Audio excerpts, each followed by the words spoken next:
আশা করি আমরা পূর্ণ প্যানেলে নির্বাচিত হব বিসমিল্লাহির রহমানির রহিম। উপস্থিত আমাদের প্যানেলে সকল প্রতিনিধি, অন্যান্য আইনজীবীবৃন্দ এবং সাংবাদিক ভাইয়েরা, আসসালামু আলাইকুম। আজকে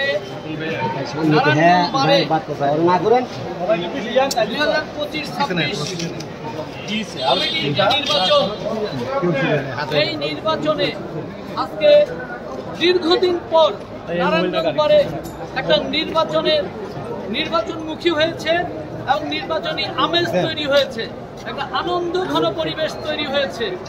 আমি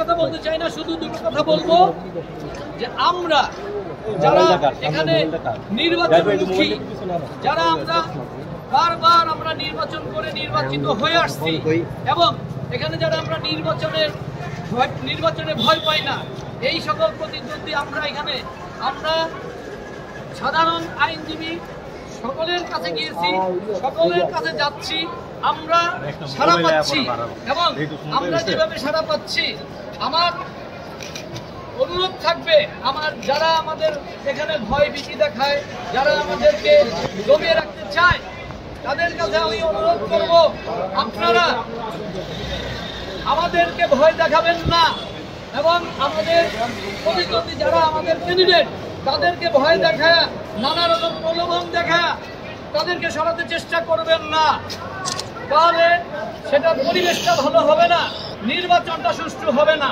সুতরাং আমরা আশা করি সুষ্ঠু নির্বাচন হলে এবং কোনো ধরনের ভয় ভীতি হুমকি না দিলে আমরা যেভাবে এগিয়ে চলছি আশা করি আমরা পূর্ণ প্যানেলে নির্বাচিত হব ইনশাআল্লাহ।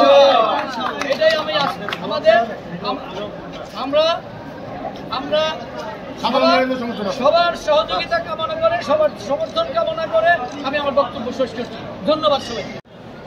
সর্বাত্মক সহযোগিতা আমরা নির্বাচন কমিশনারদের করব এবং পরিশেষে সমস্ত আইনজীবী যারা আছেন, সাধারণ মানুষ যারা আছেন, আপনারা সাংবাদিক মহোদয় থেকে শুরু করে সবাই যারা আছেন, সর্বক্ষেত্রের মানুষের সাপোর্ট চাই।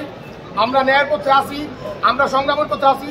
আজকের যে অবস্থা, নির্বাচনী যে পরিবেশ, এই পরিবেশটা সাধারণ আইনজীবী সহ সাধারণ মানুষের বিজ্ঞ সম্মানিত সাংবাদিক ভাইদের সমর্থন এবং আমাদের সংগ্রামের ফসল আজকের এই বর্তমান অবস্থা, বর্তমান নির্বাচন।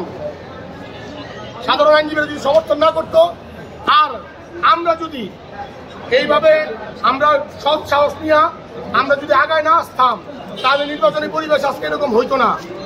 আজকেও যে অবস্থা হইতো, গতবারের মতো সিলেকশন হইতো, বিনা ভোটে নির্বাচনটা হইতো। আমরা বিনা ভোটে নির্বাচন ঘৃণা করি।